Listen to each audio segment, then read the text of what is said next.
617-779-0850. Toll free 888-525-0850. Wednesday edition of Dale and Holly. John Wallach and Michael Silverman in Sports Radio WEEI. Sports Radio WEEI 2020 Sports Flash. The Red Sox lose to the Royals 9-3. Tim Wakefield, 6 in the third innings, 9 hits, 6 runs, 1 K. Pitched well for the first 3 innings, and then it was 3-1 going into 7th, and I just kind of lost the feel. With the loss, Wakefield is 10-9. The Yankees are now 8 games back. Robinson Cano came through with an extra innings game-winning hit to help the Yankees top the Blue Jays. The Yankees now 8 games back. Julian Tavares goes tonight for the Red Sox opposite against Odalis Perez. You can catch the game on WEEI 850, WVEI 1440, WVEI 105.5, and WEEI 103.7. Brendan Donnelly checked out by Dr. Dave Lewis. Nothing found structurally in his shoulder. He's expected to start throwing again later in the week. Terry Labonte will replace struggling Michael Waltrip this weekend at Indy, and the Miami Dolphins release quarterback Dante Culpepper. I'm Joe McCullough. You're up to date with all your sports news.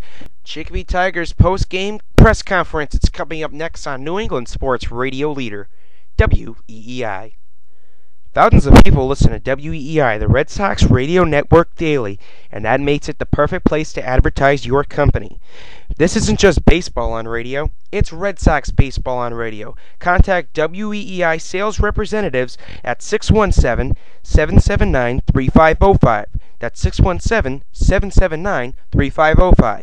New England business wins on WEEI. How important was it for you guys to win sort of this first game of the unofficial second half of the season? Yeah, it's really important because when it comes playoff time, it's all about momentum right now, and we clearly had a lot of momentum after Chris came in and got those 2 strikeouts when we had the infield in. It was really big for him to get out of that, and we had a lot of momentum when we came back.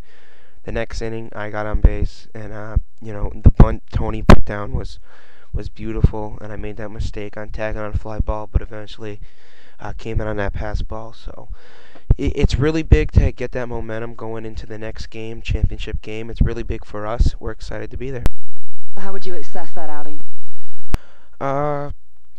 Andrew pitched real well early on. I think he got tired as the game went on. The ball was coming up a little bit, allowing some hits. That's why they ended up coming back, tying it up.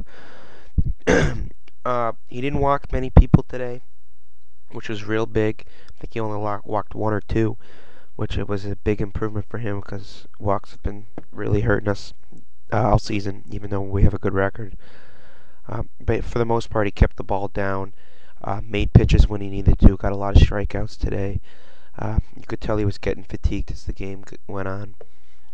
And then, we had runners at the corners. Chris comes in, they steal second base. So we get runners at second and third.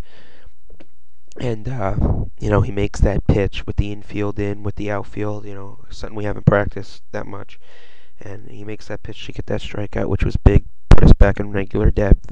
Just need to get one out, and then the pop-up there, make the catch. So, and I ended up leading off the next. So it was really big, a lot of momentum going into that inning because, for 1 second your heart's pounding because you don't know if, they make contact or scoring that run unless your infield in stops that. And, he made good pitches, and Andrew and Chris both pitched very well. There were a little bit of struggles throughout a certain part of the outing, but they both pitched very well. And as a starting point, how does it rank? Like I said before, it's a good momentum because winning a game, and that's a big game, and you have a lot of good feelings coming out of that. Provides a little bit of extra oomph into your game as you play. Gives you a little bit of an adrenaline rush. So we're excited no matter who we're going into face, whether it be Precision Auto or the other Tigers team. We're very capable of winning, and it's a good starting point to have some momentum. What are the emotions like in a game like that? Emotions are very high. We're really excited to be moving on to the the championship game. You know, we've been fighting for this all year. For me, it's good to be back. My emotions were real high because being away from the team for a while, you know, these guys are like your family. So, you know, I'm pretty sure everybody on this team is extremely excited at the opportunity that we have placed in front of us. And, you know, it's probably our last year together as a whole as a team. And I think most of us are looking forward to weren't there. But everybody, you know, fought hard, and a relief to be in the championship game. So we're very excited. Emotions are high. One more? Joe, to win 5 of these last 7, the team has to feel pretty good about itself. Yeah, we do, because playing well, like I said before, it's all about momentum. And if we have momentum like we do going into this championship game, we really got a real good shot to win. All right, thank you. You've been listening to Chicopee Tigers post-game press conference, brought to you in part by AAA Southern New England, Bernardi Auto Group, by Toyota, by Harvey Windows, by Herb Chambers, Lexus of Norwood, by Lasarne Mortgage, by LifeWater, by News Center 5, and by Verizon Wireless. Got Fios? Now we return to regularly scheduled programming on New England sports radio leader, WEEI